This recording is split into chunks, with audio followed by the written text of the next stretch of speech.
This episode is sponsored by Medicine Based Beauty, where beauty is backed by science. Hello and welcome to Cultivate CNY. I'm your host, Alex Canavan, and I could not be more excited to welcome Michael Sgro to the show today. Michael has built a career dedicated to unlocking human potential and empowering professionals to thrive. As an educator, minister, coach, and recruiter of superheroes, he helps individuals elevate their leadership skills, career readiness, and emotional intelligence, all through the power of connection and people math. Born, raised, and educated in Syracuse, Michael has made a name for himself in higher education, working at several institutions across New York State. With expertise in constituent engagement, professional networking, and digital marketing, he spent 20 years shaping campus communities before returning home to launch his own coaching practice. Throughout his career, Michael has earned numerous accolades, including the NYU Advocate for Change Award and the Downtown Syracuse Committee Perfect Partner Award. He's also the only business coach in Central New York accredited with an A+ rating from the Better Business Bureau. His passion for community shines through his work with OUT Syracuse, the Armory Square Business Association, and the LGBTQ City of Syracuse Advisory Board. In this episode, we dive into Michael's journey from higher education to entrepreneurship and explore his insights on leadership, emotional intelligence, and the power of building meaningful relationships. So, without further ado, let's welcome Michael to the show.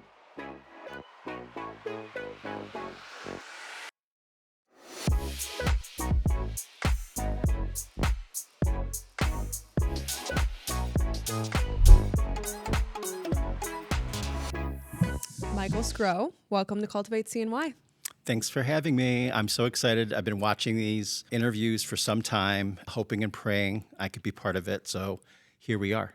Well, I'm so glad I reached out when I did. Trust me, you were on my radar for a very long time. When I started this podcast, I was so naive and I was like, oh, yeah, I'm going to run out of people to interview and then I'll get to have people on a second time. And I can safely say there are plenty of people for me to interview here in Syracuse, which is amazing. I love it. So I'm just excited it worked out, and I'm excited you're here. This is going to be a great conversation. Same. Thank you so much. Well, I've actually never got the chance to sit down for coffee with you. So I was excited today because I was like, I get to hear this guy's story. Of course, I've read your bio. I know the drill, but I want to hear it from your mouth. So before we hit record, you mentioned having 3 different origin stories. Yes. And I'd love for you to elaborate on that. Yes. So particularly when I started the business, I worked with a local group, the Lab Creative, to develop my marketing and my branding. And the branding that really resonated with me the most was this superhero vibe. And so when I think about that and think about what led me to today and what I'm doing and how I'm doing it, there's really 3 different stories that need to be told. The first one was being 7 years old and being sort of like the leader on the north side of Syracuse of about 40 Irish and Italian kids. And so my parents immigrated from Italy, and all of us sort of lived in the same neighborhood as family. And then there was all these adjunct kids. And so in looking back, I was the leader. And I brought the kids to the park during the summer. We did arts and crafts. That was sort of like my specialty. But I also was the kid in school that would ask teachers for books. And so I got all the books. So I had every grade level of reading and math and science for all the years to 8th grade, I think. And so I would also teach school in my aunt's basement amongst all of my cousins. And so I've just always have been the person who's been relied on to be the leader. It wasn't a role that I anointed myself in, but my energy draws people to me. It's because I can just tell immediately, it's because you really care about other people succeeding. You just, because it's not only were you looking for that knowledge just for yourself, you were then sharing it with everybody. That's beautiful. I love it. That's right. And so the second sort of story that led me to today is there was a cartoon called The Get Along Gang. And it was all these different animals working together. And I sort of saw myself as Montgomery Moose, who was sort of like one of the lead characters. And it was sort of that was my leadership development training, because there was a kit you can order from the Get Along Gang. This is on my website too. You could see the ad. I found the ad. And it was a kit of like best practices as to get along. And so like when we think about like relationship building, I had like something to use as a rubric for how I should be. And so that added to sort of this story about how I was in my life, at school, in my family. I was just always the one people came to this day. I mean, people tell me everything, which is just so unreal. And I had a real interesting guy who's out of DC who said to me, and he's sort of a bear. He would call himself, a tough, leader. He said to me once, he's like, Michael Sgro, you have a really uncanny ability to disarm people. And I think it's because of that I just create space for folks. Yeah. And then third, That's such a powerful gift. oh, It really is. I mean, I love it. thank Continue. you. Third, in college, I was an RA. I still see myself today as the RA of downtown Syracuse. I love it. That's so perfect. I can see it for sure. So that role sort of formally anointed me as someone, as a leader, someone who takes care of people find to, help with whatever they got going on. And I've just stayed an RA. I even thought about calling my business RA just because it's such a role that I identify with. I have never thought of that. I mean, that's such a unique kind of brand way to spin it. But it's like you are the trusted person to provide guidance. And that's it. It's really just so simple. It doesn't have to be complex. I Yes. love it. My first year as an RA, two magical things happened. Again, this is my origin story. This was the first year at Lemoyne College more women were attending the college than men. And so my RA assignment was on a floor of all men. And the college decided to keep me on that floor and make it all freshman women. To this day, I'm the only male RA who served as an RA for all freshman women in its college history. And many of the women came from New York City. And so I had the best junior year of my life because these women created a space for me to be seen and heard. And so it wasn't a one-way street. We really created something very special. And I'll never forget it. And those girls are part of my life today. I love them. They love me. And something magical happened. The second part of that experience as an RA, this is just sort of my creative side. I did bulletin boards, as RAs do.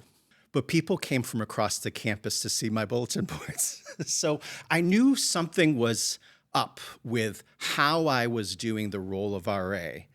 And I sort of tapped into that for a career because I realized that I had some really unique gifts in sort of the creative relationship space, empathetic. And then what I decided to do after college was to spend my life in colleges because I didn't realize you could work at colleges because I love college so much, being an RA. And so I spent 20 years working within that environment as an administrator, as an RA. Doing lots of really cool things and projects, which prepared me for this career today. Oh my gosh, I love it. Such a full circle story. Yes. Oh my gosh. So what happened with the transition between working in higher education and Yeah. then starting your own business? Yeah. Was it a big change or maybe not so much? It certainly was a big change. I mean, I think higher education in general, up to maybe a few years ago, you had job security, right? It was one of the places where security of a job was very clear. Getting into education, people stayed in education for a long time because they had job security. People needed educators, teachers, and that sort of thing. But I started seeing stuff change in 2017. And what changed for me was I was doing this great work. I also worked as an executive director of a nonprofit alumni association. So in essence, running a business while also being a state employee. in a really prominent job where I worked with the associate chancellor and the chancellor of the SUNY system. I mean, really a lot of great Yeah. things. And people ask me, why would you leave such an opportunity like that? I'd recognize two things. One is I was climbing the ladder, of success, better title, more money, all that kind of stuff. And it just sort of hit me one day, like, what's this for? Yeah. And so I got met with that. And then secondarily, I knew my strengths. I knew my strengths, and I realized that maybe I can share those strengths outside of a college campus because I felt sort of landlocked. Okay. And starting the business was a continuation of the things I did well and helped people, but just not within the confines of that environment. And Yeah. so found, I think, quick success because I was just doing those things that help people and anyone who wanted it versus just the people who went to that college or were attending that college. Hey guys, quick question. Has it been a struggle for you to get the type of attention and support you need in Central New York? Could you use some more growth minded customers that want to support local businesses? At CNY Women's Network, we specialize in helping businesses foster community through dynamic events and media opportunities. As the founder of the CNY Women's Network, I'm particularly passionate about creating opportunities that amplify the voices and missions of business owners in Central New York. Whether you want to host an event with us, advertise across our media channels, or get featured on the Cultivate CNY podcast, there are plenty of ways to partner with the CNY Women's Network. We have so many exciting events and editorial campaigns lined up for 2025 and are actively seeking sponsors that align with our mission and core values. So, if this is resonating and you are ready to take your brand to the next level, email us at media@cnywomensnetwork.com to learn more. All right, let's get back to the show. You started your business knowing the things where there's a lot of people that maybe start the business earlier on in their career trajectory and then they kind of figure it out as they go. But you were able to, you had that freedom to brand it and That's right. to do everything the way you felt it should be done. That's right. And I have to say, I did want to address this during this episode is like, I love how you have branded yourself as a coach. I think from what I've seen in that industry, it's easy to brand yourself in a way that you think you need to, or at least I feel like a lot of people do things because they think they have to or they should. And your personal brand and the practice that you've built, it's very clear and obvious that it's super authentic and real. And now hearing your story, I'm like, oh, it is 100%. It's a completely authentic brand, which I love. And I love the guys over at the Lab Creative too. They do such a good job at asking the right questions That's right. and getting to the nitty gritty of it all so that you can build an authentic brand. So Part of that also kudos. is my natural desire to be unorthodox. And so I think that in itself makes me much more authentic. When people meet with me, people meet with me just to meet with me, one-time session, conversation, just to get some clarity about stuff. They get authentically what I think and feel.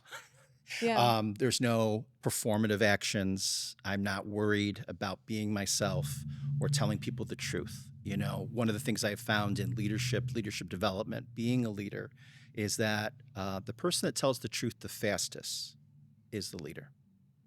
The person who tells the truth the fastest is the leader.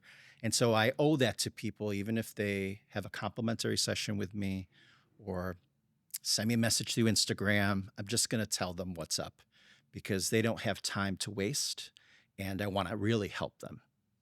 Have you always been able to be honest and tell the truth? Yes. See, I think that is one place. I think in the past few months, I've gotten a lot better and I can feel things changing for me.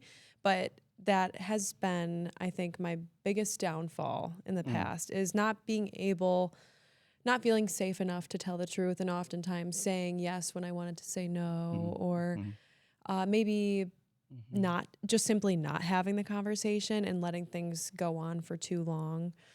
In the beginning of this year, I decided 2025 is the year where I'm just going to be honest. And that's all I have to be. That's right. And that's all you really owe people. As long as you deliver that honesty with kindness and professionalism, everything will be okay. You don't have to worry about other people's reactions But that's been a big pill I've had to swallow, Hmm. I think. And I'm sure there's a lot of people listening that are still struggling it. I'm still struggling with it, but or have in the past.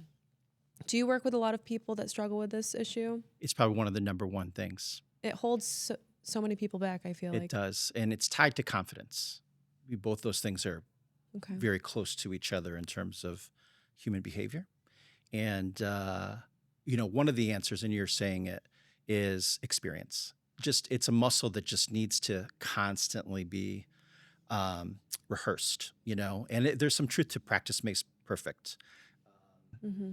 And I could just tell you that that's a natural skill for me, and it's gotten me in trouble.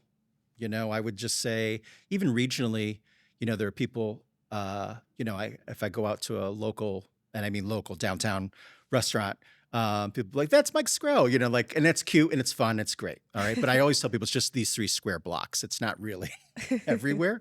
But I feel that. a piece of that is also the people who don't find what I have to say or what I believe important or actually too disruptive. And so I've always Okay. acted as a disruptor. And in higher education, 20 years, I could tell you there were places where that was helpful. I got an NYU Agent of Change award because I challenged the human resources to say that if people had bereavement time, it included same sex relationships. And that was at NYU, who didn't have that policy in place. Hmm. So That's I've always surprising. been that person that tells the truth about these things. It doesn't always mean my brand or who I am is going to be safe, or I might lose a gig as a result. And so I've gotten okay with all that Mm-hmm. because if you don't know what I know in terms of empathy and how to care for people, um, I may not be your teacher. And I use that sort of as a rubric for working with different organizations. I don't go out pitching to people that have to work with me. People find me through this sort of empathic magnetism that brings people to me because of all the social proof and evidence that I have about the work. So people see it and they're like, oh, that really worked for them. Mm-hmm. Maybe I should have a conversation, but I don't have something to prove. And again, that's a piece of telling the truth. You know what I mean? But I am not the end all be all. And there are people who love me and there's people who just, I'm not their person. Yeah, you know what? You're not going to be for everybody. Your product is not going to be That's right. for everybody. Um, that's why they always say niche down, niche down, niche down, because you're better off truly finding your audience Mhm. and accepting the fact that your audience is not going to be everybody. That's right. So how did you said that you've gotten clients more so from an attraction Yeah. strategy, Yep. if you will. So how did building your book of business look like? I know you're very good at relationship building, so I'm sure there might be some strategic partnerships that, may have really benefited your business or Yeah. helped things take off. Yeah. I would say they're not even strategic partnerships. Having worked in higher education for 20 years, I literally work with thousands of people. Mm, So when I'm helping someone with their own personal brand, I tell them they have to build relationships because it's those cheerleaders who are going to support you. And so I have a lot of cheerleaders through all the schools I worked at, the students, the faculty, the graduates. And imagine 20 years of being in a front facing role in higher education where I get to send out emails that have my name on it, mm-hmm. inviting people to learn something new, get together to create community. And so that brand was established, and I benefited starting this business because I have all these cheerleaders who are literally rooting for me every day. They may not be the people I'm working with, but they are the chorus that are supporting me. Mm-hmm. And that's the key to relationship building. There's a saying, you can't dig the well when you're thirsty. All right. Yeah. And so my well, yes, it's just spilling over with support and love. And I count on that every single day while still encouraging more well building. Right. And that's the key. I don't know anyone who hires anybody right now that they don't have a relationship to. I know. I know. I've been thinking about that lately too. I'm like, it really truly is about who you know. And if you don't know, Mhm. put yourself out there. Don't be afraid to send the DM.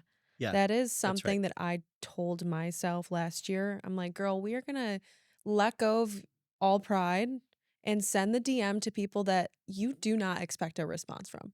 Hmm. It was mainly because I was looking for speakers Sure, for the summit. sure. So I've DM'd, you couldn't imagine, but I mean, I just feel like there's a sense of pride that holds people back from relationship building or maybe attracting Yeah. relationships. Let me give you another paradigm to think about too. Um, from teaching this to my students at Fordham University to my MBAs at NYU, I would tell them it's not just who you know, it's who knows you. Mhm. It's who knows you. So every single day, through proliferation of digital media, photos, whatever the thing is, I've got a healthy at least 1,000 people to 10,000 people a day who are thinking about me, good, bad, or ugly. They are thinking about me. And so I just need one person for my business, given that kind of activity every day. And so most people think because you know somebody, you might know the mayor. Well, does the mayor know you? Right? Those are two different questions. Mhm. And so both of those as concepts would be stuff that we run after because it's really important that people know who we are as a way to respond to us or engage in some sort of partnership, opportunity, client work, whatever it might be. Because it's both ways. It's not just that one way. And so I say that given the nature of the work, I take people through these sort of concepts, not just here's what you need to do to be successful, but you have to understand how human beings psychologically work, Mhm. right? They respond to kindness, they respond to a coffee date, they respond to that relationship building because we don't know what the future holds. Like I'm now thinking about what's the future hold for me and Alex? What are we going to do down the road because we're having this lived experience, Mhm. right? So that's what I teach people, but most of this is counterintuitive to I call them just sort of Instagram tropes. A lot of people say things on Instagram. Mhm. Number one, just focus on your strengths. And I think that's short sighted because if you're going to go further from a performance standpoint, you got to look at those things that are not strengths Yeah. to add to your tool belt to achieve whatever you're trying to achieve. Yeah, and then you gotta play the long game, right? Sure. It's we're not gonna just focus on our strengths right now and then forget about our That's weaknesses right. That's right. until, we need to Yeah. improve those, And I right? call them opportunities because we're not weak because I think we all have the potential. Mhm. We both have the same human potential, we have the same tools, but most people are running around in their hands with two of the tools, not realizing there's two more on their tool belt that they might need in certain circumstances. And so I take people through that sort of science and then work on those other tools Mhm. as habits, because people don't use tools that they're not familiar with when they're in crisis. Yeah, absolutely. And that's one thing that I've realized. I'm like, I need more tools. I'm not going to blame myself for not being able to say no or have difficult conversations. I'm just going to decide that I just need to develop some more tools around that. And then of course, work the muscle. Mhm. But right now my main tool is AI. It can always help, Yeah, at least, form a response, right? sure. So is this the people math that you're referring to when Yes. you discuss how you help your Yeah. clients? I think there's three things that a coaching program with me includes. First is human behavior and understanding our type of human and knowing that we have to be adaptive because all of our tools don't meet every single circumstance. So for example, I would love to just be a shaman that walks the street of Syracuse and say, "My people, please work with me, love me, do all the things." I realize that's not necessarily reliable in sort of the business space. So I had to get an office, I had to get certified, I use email, I use assessments, right? Those more analytical, logical tools to balance my inspirational part, right? And so I take people through that. So, what's your type of human? And then, what are the areas of opportunity to be adaptive? One of the things recently said by a psychologist was that the thing that most associated with good mental health is flexibility. Mhm. And so I take people through what's your flexible things that you need to do. Second part is to make sure that we know how to manage stress and improve our emotional intelligence. Emotional intelligence is probably the number one thing that develops leaders because you most of our interactions are relational, which means feeling. Mhm. And so that emotional intelligence part, I think, is a key piece. And I'm proud to see that there's much more emotional intelligence being built in workforce development programs locally and us looking at that as a dimension. People might have seen recently Deloitte put out research on this and said that most of us, most employers, most workforce development programs have been focused on technical and tactical tools, and they really need to focus on human.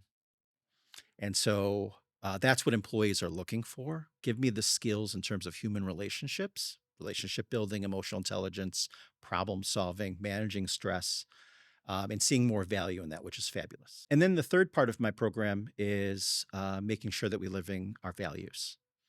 All right. So a lot of people will say, I'm kind, but then you're like, I haven't really experienced that. So are you true? Is that value really something that you're living? And really tying that all together to make sure people are living those values. And even from an organizational standpoint, a lot of organizations have these beautiful value words on their website, Mhm. but they're not necessarily living them on the inside, right? Mhm. And so I help groups or individuals sort of make sure they have, I'm going to call it a social contract in the workplace. Like, this is the way we behave towards each other and actually do it. Yeah. Yeah, that's huge. I have had no prior experience leading people until I started CNY Women's Network. So, and I just started this brand in towards the end of 2023. So, I am brand spanking new to all of this. Yeah, And one of the hardest things for me to learn is how to lead others and manage a team and not necessarily manage the tasks and the projects, sure. which is a whole other story, but manage the dynamics. There's a lot of dynamics that come into play, and you truly have to be so emotionally intelligent and patient and regulated, Mhm. and that's been a learning experience for me, for sure. So, like, what do you think new leaders, brand new baby leaders, Yes. Yeah. what do you see they struggling with the most? I'm so glad you asked. Even in my own data, now I've got a number of years worth of data because I do assessments on this particular thing in emotional intelligence. And what I've found to be what people are most surprised at as to what they have to learn, and the thing that most people need to learn is self soothing. Mm. All right. Feelings are not facts. Feelings are not facts. Say it one more time. Feelings are not facts. And so, uh, when we think about emotional intelligence development, it's only recently that social emotional learning has been included in curriculum at schools. So, most of us, even baby leaders, having benefited from the learning. And it's not something our parents have taught it because no one taught them. I didn't know that this was now being taught in schools. Yes. That makes me feel better. Yes. They call it affective skills in schools, Okay. which is what emotional intelligence is, and this sort of self soothing. You can say self soothing, self management, and I just call it coolant. Mm. All right. Most of us, if we think of an analogy of leaders as cars, most of us think that we only need fuel. Well, that car also needs coolant because it can overheat. So I think the number one lesson, I mean, for anybody, I mean, I've worked with some people who are older than me, and I'm like, you ain't got no coolant. Mm. You need coolant because they get too hot. And then what happens is you live out the feeling versus Mhm. the value. Well, the feeling's not going to get mileage out of anybody Yeah. because you're having a specific lived experience. We're both having two different lived experiences now. Both of them are valid and important, but neither is a fact. Neither is a fact. And so that self soothing is a key to mental health. It's a key to leadership. It's the key to being simpatico with people and certainly working with people. Yeah. Especially if you are in a professional services type of business Mhm, or building one. mhm. Relationships are everything. They Everything. are your entire business. So managing those relationships, Honoring those relationships are, I think, should be the most important Mhm, thing. That's how I feel about mine. mhm, And yeah, like I said, I have learned so much since starting this business purely because I've learned so much about maintaining, building, nurturing relationships. mhm, And I'm sure I could be so much better. So, what are some maybe, ways of life that you think, we should be adopting, or just simple practices in mhm, terms of mhm, maintaining, honoring, and mhm. nurturing, not necessarily building, Yeah. but Can I say two things? One is I'm going to make this a coaching moment if you're okay with it. yeah. All right. Because I think there are too many people in what you just said. We language the stuff that we are not doing. And I think even doing that doesn't help us Mm, because you are doing it. All right. People know who you are and what you're trying to achieve. And you're influencing success in this community and probably beyond. And so, because those things are qualitative, doesn't mean we can't measure it. And what I've found is with people like yourself who are trying to change the world, you're already doing it. It's just about scaling it, and then taking the arrows that people shoot. All right. That's what leadership is. Again, still telling the truth with the arrows. mhm, I've worked in many groups about HRE things, not just in this work, but my higher education experience, where I just said what the thing was. I'm like, that's hurting people. Right. And you have to have Teflon in order for the stuff that you're going to get back, the pushback, mhm. in order to scale, And so, Yeah. again, I think you've already done it. Yeah. Well, You're doing it.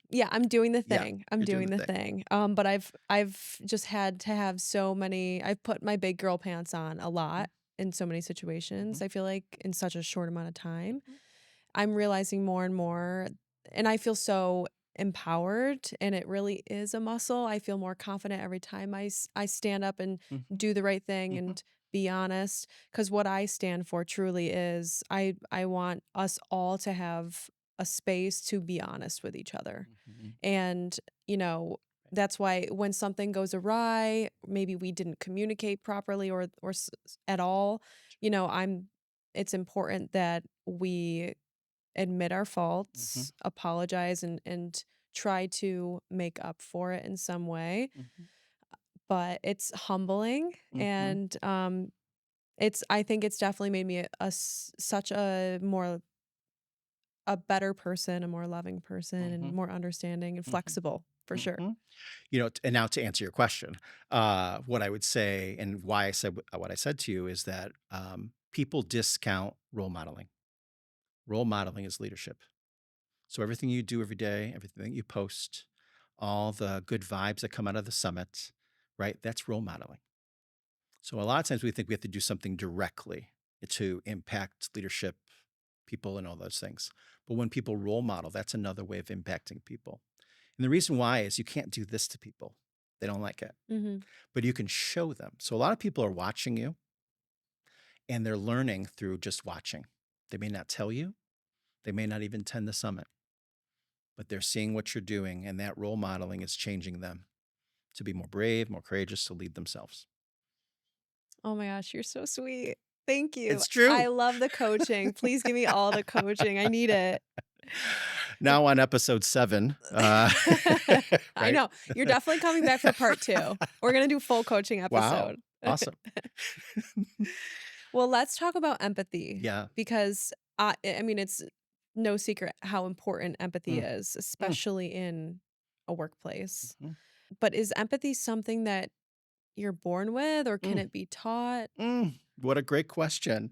So let's go back millions of years, literally millions of years. So we're Homo sapiens. The species of human before us were called Homo erectus. They actually found evidence of empathy in those humans. And people ask, well, what did they find? Like, how could we know that? Were there cave dwelling scripture things about empathy? No, what they found is that a lot of skeleton remains of those humans were holding each other.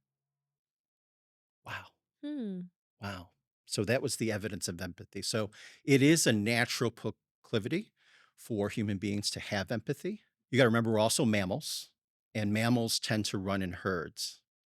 All right. So they don't do that because they don't like each other. There's something about that magic of being together in community. So empathy is also misunderstood. It's an awareness skill. Most people think empathy is an act of kindness. So empathy is not the hug. Empathy is knowing you should give somebody a hug. And so that's the basis of my business is to coach extraordinary leaders to develop empathy as a core competency. I don't think we'll solve anything on planet Earth, in America, or in our businesses without empathy. It is the number one asset we have, but it has to be cultivated. How interesting! I tied that to the name of the podcast. I see what It you did has to there. be cultivated, right? And but we Yes. have it. Most people can't deliver it because they're too stressed in here. Mhm. So I tell people empathy is a human radar. All right. So if my radar is going to go up really high to think about what's happening in this space, in order to do that, I have to take care of what's going on here. So Mhm. people have the ability. It's just they're not able to extend the radar and count on it because they're not self-soothing. So I teach people self-soothe, extend the radar before you take any action with people Yeah. because you'll know what to do because you'll pick up the vibe. And people who are empathetic, who understand people's feelings, will not hurt them. They I will not mean, hurt them. there's like there's a level of consciousness that you have to deliberately take in order to practice empathy, right? So Mm-hmm. a lot of people are just living their lives in a very dysregulated state because we're all overstimulated, let's be Mm-hmm. honest. So it really like I've noticed my empathy levels go down when I'm not taking care of myself properly 100%. and doing the things I need to do to regulate my nervous system on a regular Mm-hmm. basis. I'm very like go, go, go, Mm-hmm. don't have a lot of patience. Mm-hmm. And sometimes this frantic, chaotic state, it definitely limits me from Mm-hmm. thinking beyond Mm-hmm. my little world that I've built, right? Yes. Yes. But that's where the magic is. And I think what it takes is time, right? So, Well, also reorientation. There are types of human, you're not one of them. I'll just say that half of our society are more five sense oriented. You already use intuition.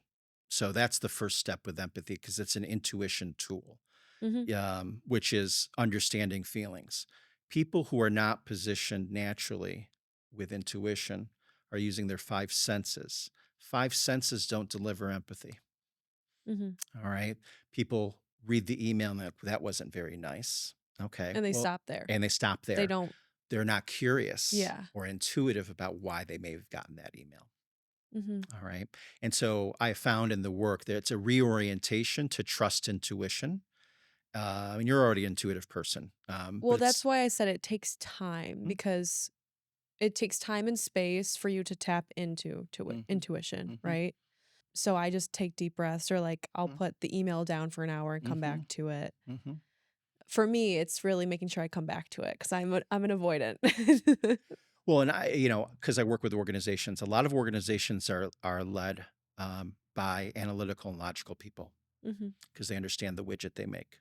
However, that doesn't make them people. Mhm. 67% of my business is working with humans who are like that to give them the opportunity to unlock the potential to be a more people person because leadership isn't defined by management and practices and management. It's defined by people stuff. And a lot of, unfortunately, from what I see in not just in our region, but also beyond, a lot of the chief people officers, which is a great idea for an organization, are highly analytical and logical people. So I'm like, that's not it still, right? Just those So people, ironic. it is. And so again, as these organizations, and the people I work with, organizations I work with, we tap that and sort of change that. And they understand, yeah, people are not widgets and they're sticky. So you have to have some of these human skills, interpersonal skills in order to navigate that space and balance the widget making, right? Because that's important to be productive at work and get things done accurately. But that's not how humans want to work. And if we learned anything from a post-COVID world is people want to feel value. They want to feel valued. And so they're paying attention to how we talk about things at work, how we do change, how we reward people. All that stuff really matters now. Hmm. So if a workplace is lacking empathy, Mhm. what does it look like? How do you know? Well, we probably start with an emotional intelligence assessment because analytical people look at numbers. Hmm. So that's my way. I need to start looking at more numbers. I'm the opposite. Yes, yes, yes, I'm too floaty. yes. And that, I don't again, like numbers. uh, we're both very intuitive. And so, as that, we do one of these in the morning, go in that direction. Yeah. Analytical It people don't do works. that. It's worked so far, but That's I right. can tell it's not going to That's work right. forever. That's right. So all these organizations, because they're so logical, 5 sense oriented, I have to take them through the literal math. Hmm. And then they have opportunities to practice some skills within the empathy bucket in order to level up emotional intelligence. Here's the neat thing about emotional intelligence. It's different than behavioral like modification proper. What's great about it is if you value it, if you value self-awareness, for example, you'll do it and you immediately benefit from it. So it's really interesting work around the human condition, and all you have to do is value it. So what do I mean by value? Prioritizing it, living that behavior on a daily basis. Most people who I coach think it's going to happen when the big monster shows up of crisis. You can't use those muscles in that crisis because you didn't develop them. You have to handle road rage first Yeah. to get to the board meeting crazy situation. But you can do it if you value it. And that's the neat thing about it. It doesn't take a whole lot of time. It's just, I'm going to insist, I'm going to practice this. And you benefit from that. Yeah. Yeah. I feel like having like affirmations around Mm-hmm. these values Mm-hmm. would be interesting because Mm-hmm. it just keeps them Mm-hmm. at top of Mm-hmm. mind. And I would say to you, 15 years ago, I didn't have high emotional intelligence. Why? Because I had no coolant. And I felt very strongly that everyone should know how I felt about everything and everybody. Well, that doesn't help you, right? So I had to apply coolant, and I still have to apply coolant every day because we're all going to get triggered by something. Hmm. All right. But the coolant helps the trigger and helps us navigate spaces. My best example of this is, and I train even activists, and they don't like this when I say this, but I'm going to say it. There's a difference between protesting in front of City Hall about the issue of the day or whatever thing it is we're trying to champion, and then what you're going to do sitting down with the mayor. Protest here, Hmm. collaboration here. Yes. But people can't get out of the protest and they want to deliver it over here too. You're not always, it's kind of just like go back to sales. First things first is know your audience. Mhm, You're going to deliver a sales pitch differently mhm, with a different audience or in a different environment. So mhm. obviously, protesting in front of City Hall is very different than sitting down for a one-on-one with the Yes, mayor. that's right. And there are some people who can't do it. And so that's what I help people with, Hmm. the art of being able Yeah. to do that so that you can get closer to your goal. But when we're still protesting with people, we don't find empathy between two people. Well, the challenge is just going to be longer to deal with or not get to. But there's something to this. There's a great clip.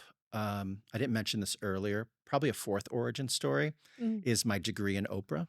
Okay. All right. So I've watched every Love. episode, 25 years. When I couldn't watch it at 4, I recorded it.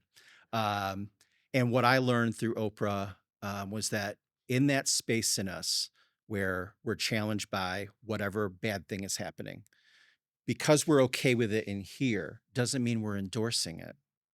Just gives us the capacity to help solve it. But that's a tricky human feeling space. And so once I got that lesson, I was able to help more people with this and be convincing about it because it is difficult for people to deal with things that they don't like or violation of their values. Hmm. But you're not going to solve it if you don't have capacity to. So I just look at this as a capacity issue. I don't look at any one issue as like this is the most important thing. I just help people with being able to solve those challenges by getting okay here. And if you have that, you can probably push the dial on some of these challenges, or at least a little bit more.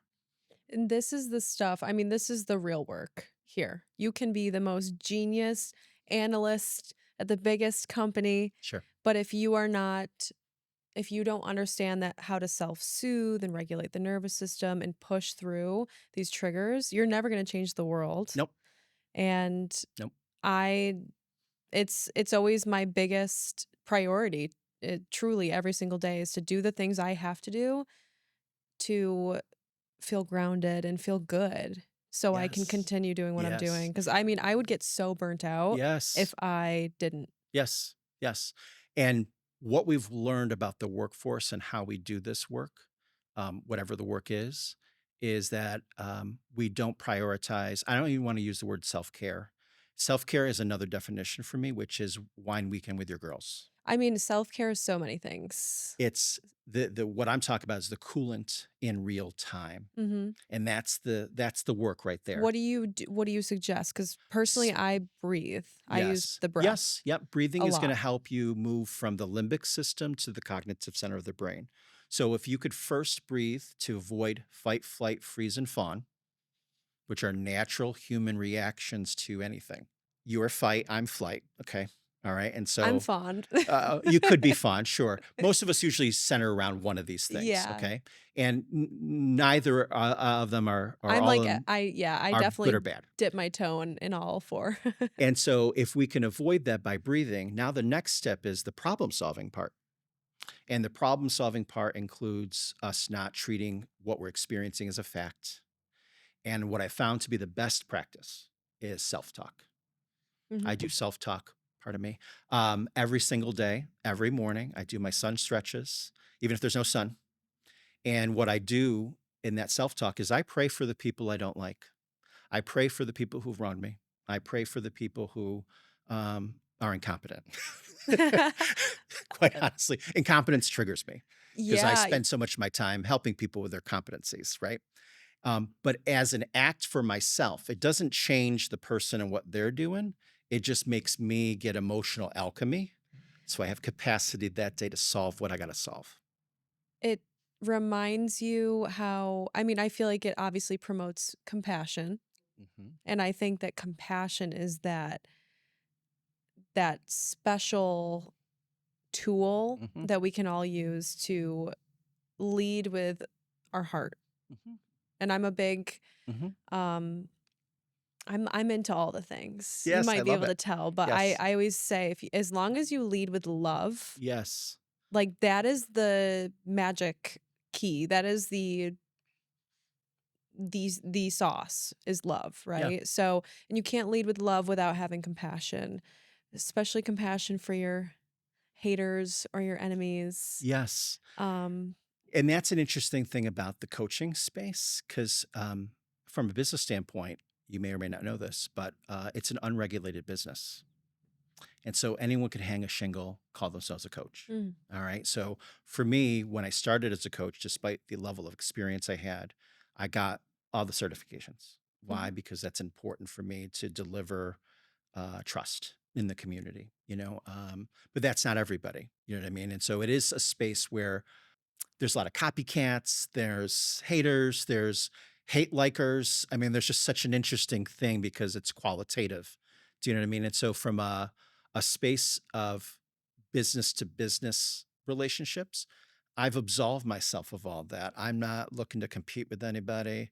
I probably see more coaches who are starting out as coaches, which is why I'm thinking about maybe creating a coaching program for coaches because people find me and they're like, "Hey, tell me all the things." I'm like, "Yeah, I'm happy to because I want the industry to be something that we could be proud of and that has Mhm. intellectual honesty and all those kind of good Yeah. things." But I would double down on your word love. In fact, if you pass by my apartment in the window, there's 4 letters. Love is in the window, pointed outward. I'm Oh, so, love is really the key it's the to key. everything, everything. And as soon as I notice myself come like leaning into the opposite of love, I check it real quick. I'm like, "No, no, no.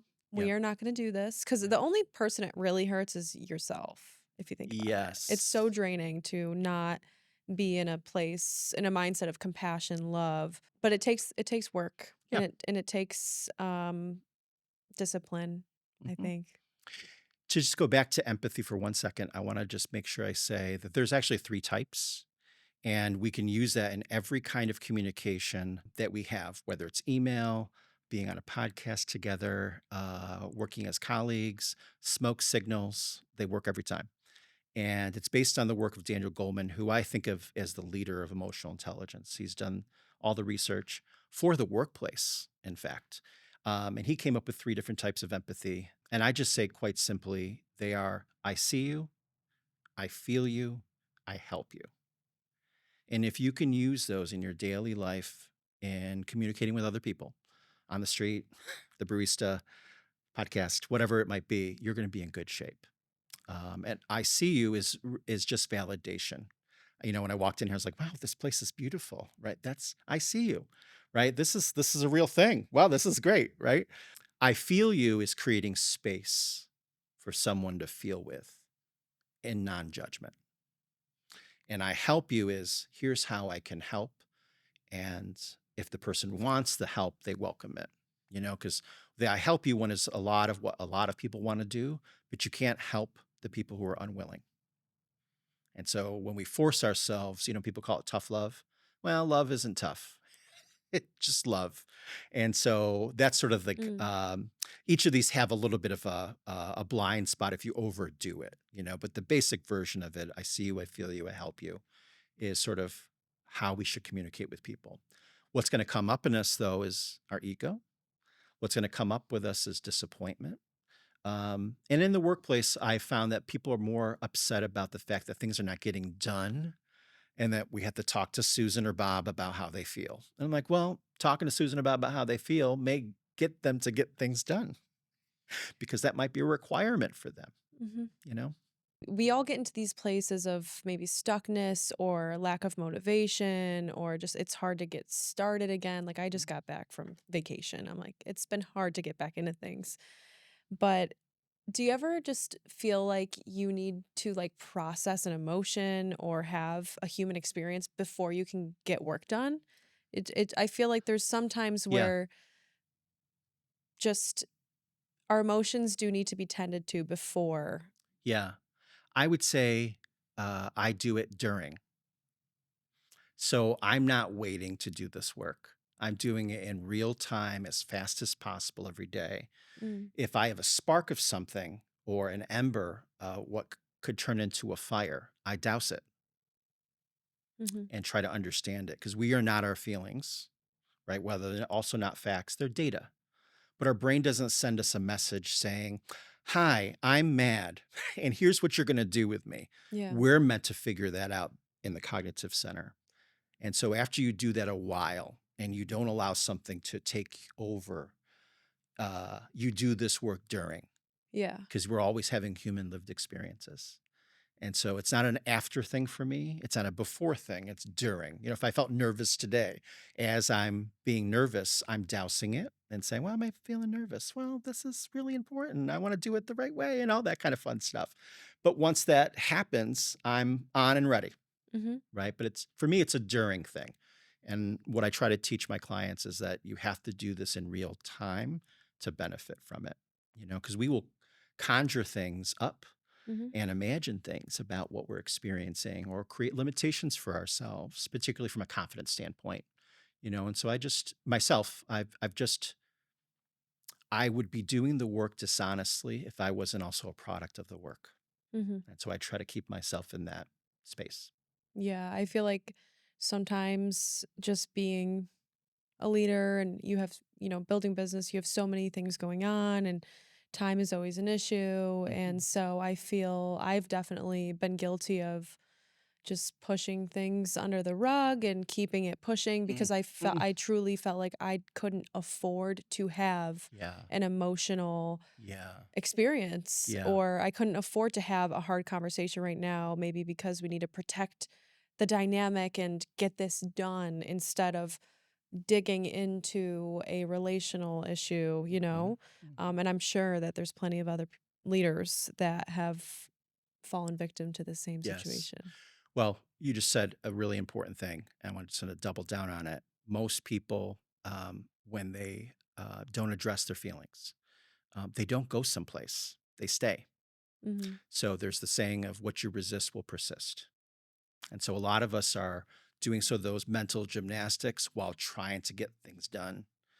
Again, I offer you, everybody else, do it when it's just born. Understand that you are not anger, you are not fear. It's just something you're experiencing. And this comes from all what Dr. Susan David is talking about in Emotional Agility, her book. And she has a very famous TED Talk. Everyone should watch it to understand this very specific point, because we're not treating our feelings with what they need to be dressed with mostly. We're seeing them as a burden. A lot of people try to numb them, Yeah, but they don't disappear. They're sort of in their exactly. little factory shelf waiting to be explored. And sometimes the numbing is work, just more work, Sure, right? sure. That's right. That's right. Yeah, you know what? Emotional agility is actually on my list Great. of books I need to read. So you've just re-inspired me. Let's shift over to human potential because I know that this is something that you focus on a lot. Mhm. And you work with a lot of high performers, Yeah. people that are already probably starting to tap into their human potential. Mhm. But I'm just curious about what do you see holding people back the most when it Mhm. comes to tapping into their full Mhm. potential? So a lot of the one-on-one work I do, most of those people are either already the CEO or becoming a CEO or working on, a new role in a new industry. And what I focus on, which is a cognitive bias most people have, is preparing from the job that they get. All right. And so the cognitive bias is called the Peter Principle. What that means is people are prepared for the job that they had, not the one that they get. So human beings cognitively think, no, no, I did this job really well. This is going to be cake, Yeah. cakewalk. And it's actually not. So that's where we unlock that potential to look at now in this role. What is it you need to be responsible for? But also, how are you going to human? And most people are not prepared for that because they realize, oh, I got a lot of people I'm responsible for. I was maybe an individual contributor who did the widget making in an extraordinary way. And that's how people get promoted. They usually do the thing well. So, like the salesperson who does the most sales becomes sales manager. However, they're not qualified to be a leader because they just made the company money. That's a different set of skills than the skills it takes to grow people out of into their potential. So for me, leadership is about um, helping people develop more leaders. That's what leadership's aim is. And I think about leadership in a very different way than most people. And I'm sure you've seen these messages. They're always fish for whatever reason online. Three little fish, and there's like an arrow. This fish is the leader because they're leading the way. And then there's another one with the fish with the arrow in the back. This is the one that supports the team. And that's what leadership is. Here's what leadership is: the arrow goes to all the fish. Yeah. Everyone should be a leader Yeah. because this is a people emotional thing, not a widget thing. And it's mostly what people are missing from an individual contributor role into whatever role that they're going to be managing people, whether they're the CEO or a supervisor. It really doesn't matter. It's people magic, And so that's what I spend a lot of my time in terms of the human potential. Now, I will say, for being very candid, I also work with people who have all the people magic, but they don't have any of the mastery in the things. So they're not productive. So it works both Mm-hmm. ways. I'm not just saying people are excellent and they need nothing to support their own growth and learning. Their potential is to be more measured, Yeah. more analytical, and those sort of things. That's like what I need, I think. I get shiny object syndrome. I'm just such a visionary, Mhm. creative type of person. I was like, I was in performing arts growing up and then I started a business when I was 19 as a makeup artist. So I've always been kind of a in an individual type of role where all I was really responsible for was being excellent and being Mhm. the best I could Mhm. be at what I Mhm. did, which is great. But stepping into this role now where I work with so many people and there's so many projects and people involved in those projects, it is a whole different ballgame. And I would love to figure out ways to be more effective Mhm. and more productive and to make sure we're focusing on the right things at the right time Yeah, because there are that's so it. many things Yep, going that's on. right. You know, not to do a commercial for myself, but I would say this. A lot of the local people anyways don't have my experience in higher education. And that's Yeah. where I think I learned the secret sauce, which was how do humans learn? Mhm. All right. So I look at what's called educational design. And so, like when I'm working with clients who are very high performers, they're not looking at it. They're like, just coach this person and help them. Well, I'm looking at it. Well, I have to look at it from the educational design standpoint, the amount of time, what the actual outcomes are to be achieved. And there's certain ways that we do this work that's based on the science. So most people who work with me, it's not just my opinion about what they should do. I use the science, and my higher ed experience really prepared me for this understanding that humans only learn in certain effective ways. And so, for example, when we're trying to do a new habit, it's not just tell someone to repeat something. You have to also give them things that they need to role model and then also things they need to prevent, or a new habit doesn't grow. It's sort of what I tell my clients, it's like working with a physical trainer. The physical trainer, if I went there today, I would say, I'd love to have abs. It's a goal. It could happen. It's a Well, great the, goal. the trainer is going to say, you're going to have to do crunches, maintain your water, and lay off the donuts. It's the Okay. same science for behavioral modification and developing new skills. The same Yeah. science. It's not just do this thing a million times. It's here's what you don't do, That's here's what right. you should also do That's to right. support it. So I tell my Okay. clients, this is how we make the learning three-dimensional. And so I do this a lot. We're working on this plane right now. Now we're working on this intersection.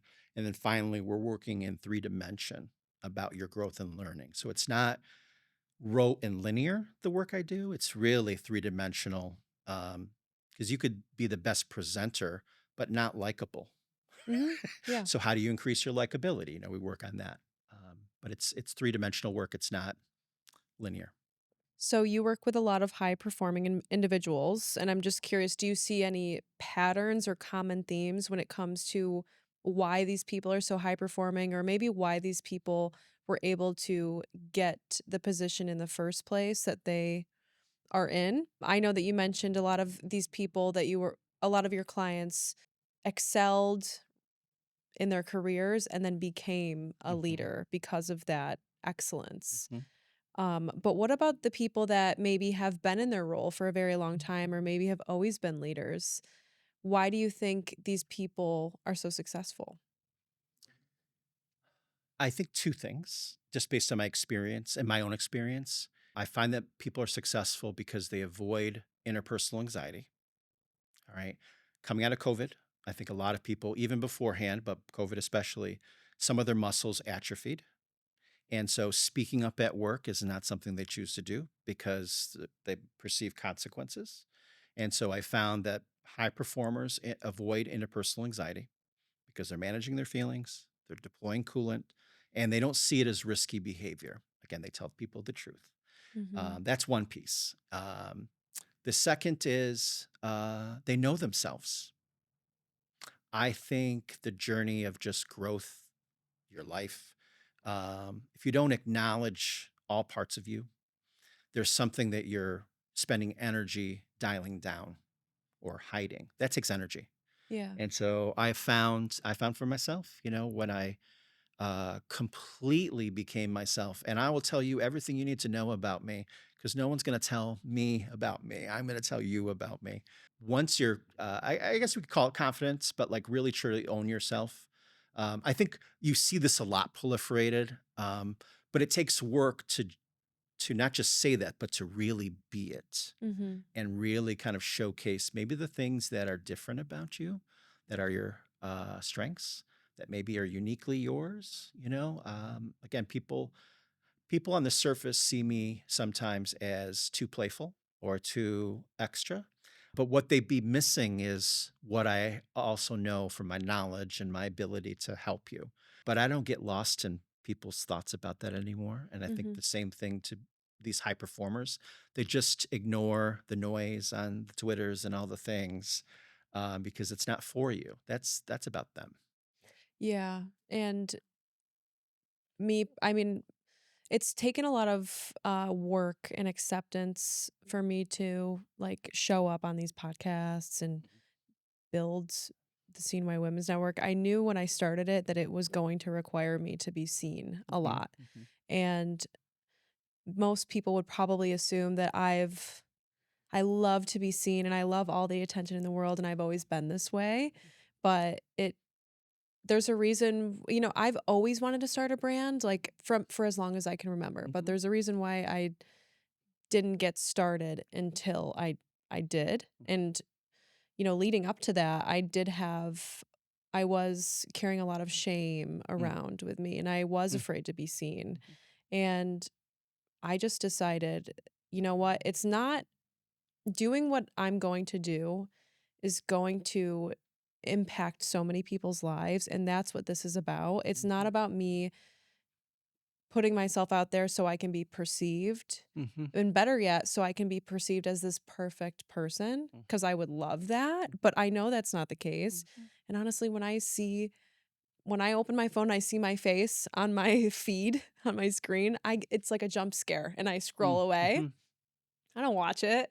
Sure. Still weird for me, Yeah. but I just know that like the work that I'm doing is so important because I'm Mhm. doing it for everyone Yeah. else.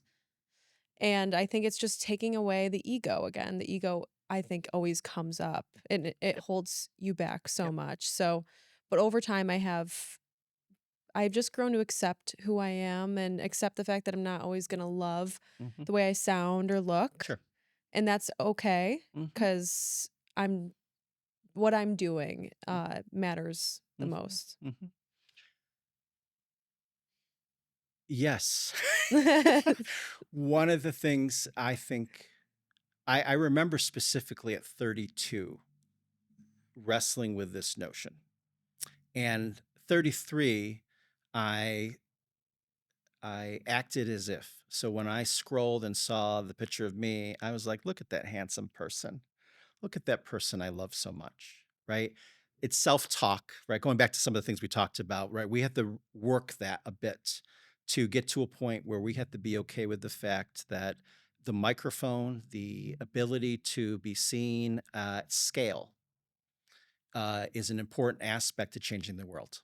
There is a difference, and this is what maybe underneath what you're saying for a lot of people is true. I think oftentimes when we're confident, we're immediately assuming we're arrogant.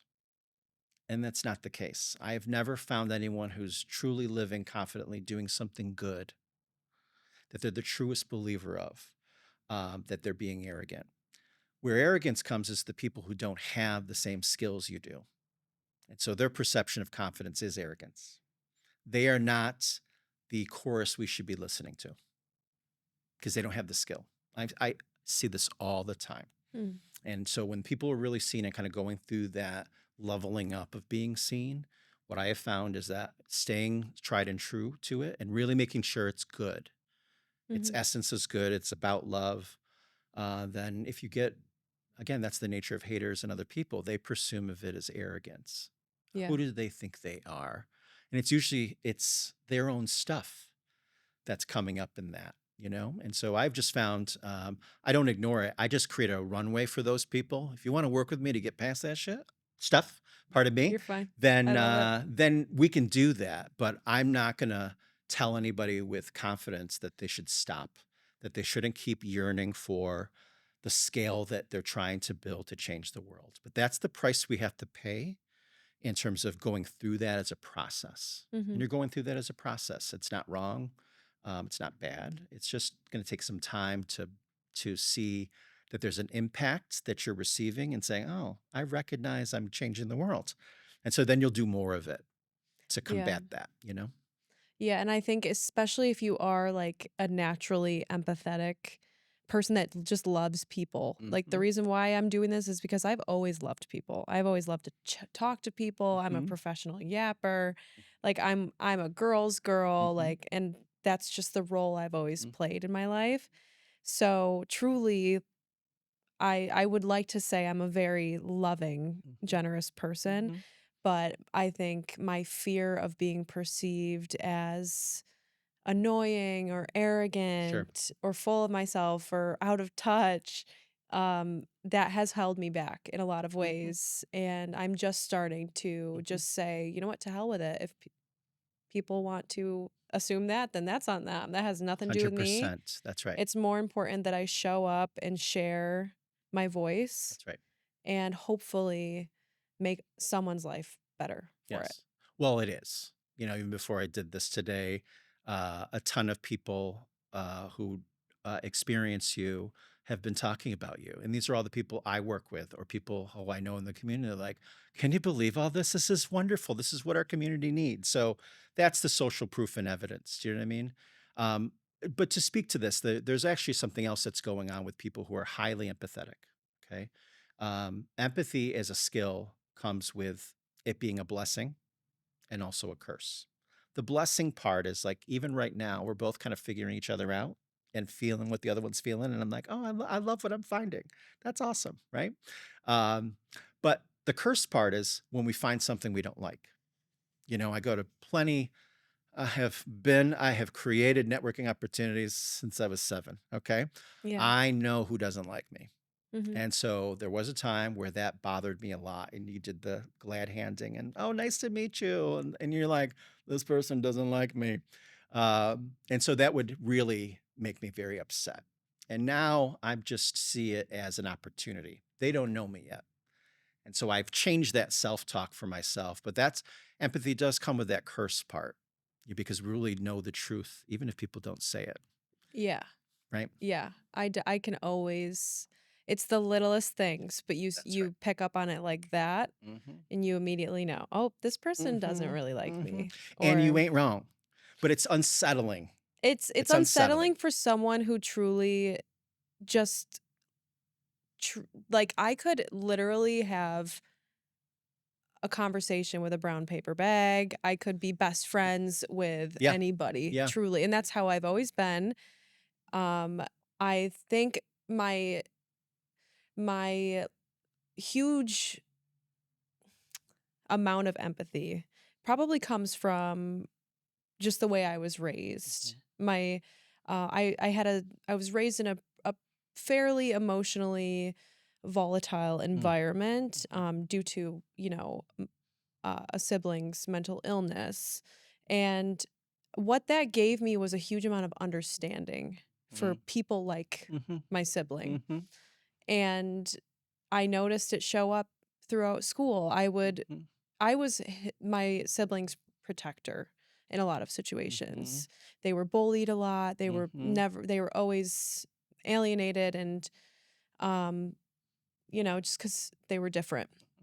So I just noticed that I had much more empathy and understanding and bandwidth Yeah. than some of my friends did. I would Mhm. in certain social situations with certain types of people, Mhm. and there were people that I went to school with that I mean, this one person comes to mind that I still think about, and I hope he's doing well. That never spoke to anybody, Mm. and I think it came from a place of just not trusting anybody because they were very different Mhm. and nobody could understand them, Mhm. but I always understood Mhm. him because he reminded me of my brother in a way. And I knew how to communicate with him. Mhm. And I was the only person in school that he ever talked to, Mhm. that he would trust to Mhm. actually have a real conversation with. And but I kind of worked on him and I saw him and I knew that he needed someone. Because I was worried about him. And I think it's just comes from being in the social dynamic I was in my family and who my sibling was and stuff like that. But some people grow up being raised by very different parents that and never experiencing any adversity and growing up with parents that are judgmental towards others, and they grow up with no empathy, or maybe not none, but very little, and just very little bandwidth Mhm. for people that are different, Mhm. right? And so I think that truly Mhm. I've always been a I've always truly cared about making people feel safe enough Mhm. to just be, Mhm. right? And I've Mhm. always just cared about people Mhm. feeling supported and loved. So I know that if, I know who I am, Mhm. That's right. and that's all that matters. That's right. Interesting side note. Thank you for sharing that. Um, I'm working with a friend of mine who I used to work at Fordham University with. Her and I are going to do research on the correlation slash causation of anyone who's been marginalized or have had like significant marginalization experiences tend to have higher empathy. We have to have eyes in the back of our head. And so we're looking at that now because I think what you said, I think people with the strongest empathy have experienced something that's put those eyes in the back of their head. And so they're looking out for everybody because that's what they would have wanted. And Hmm. also, I call them airports, and they have runways for everybody. Right? So you're an airport, I'm an airport. And now we got an airline system that's going to go to each other's airports.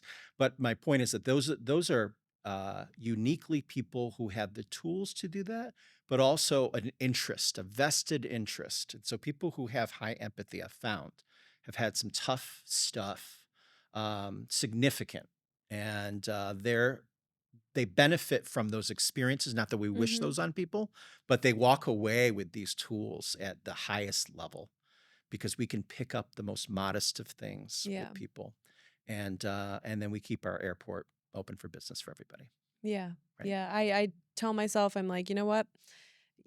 Go to breath work, do the things you need to do to heal, right? Yeah. From Yep. all the things.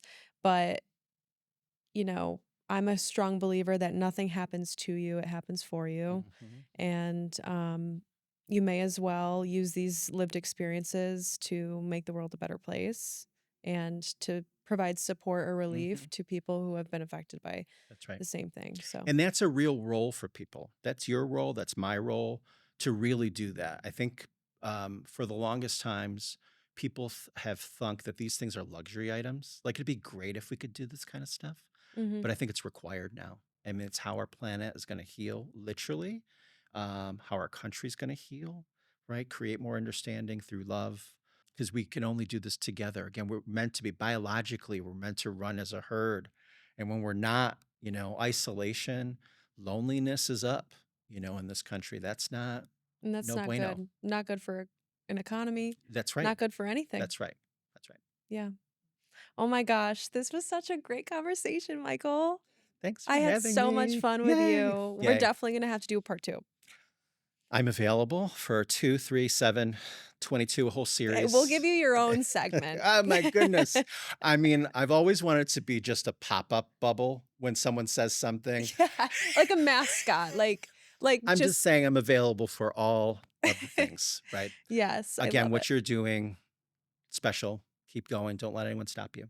Thank you so much. Even if you're picking up bad vibes, Yeah, just and tune them some of that out. is just in the moment, Yeah. right? Because Yeah. people's, again, you said it, there's a quote, I don't have my phone, but it's says something like that most human beings will stay in chaos because it's familiar. Mhm.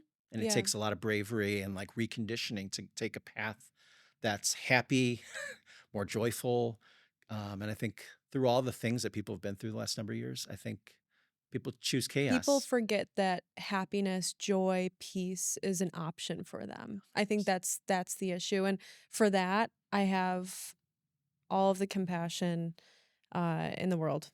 So I just, yeah, I love it. I could talk to you forever. Thanks And for having me. so, yes, I can't wait for part 2.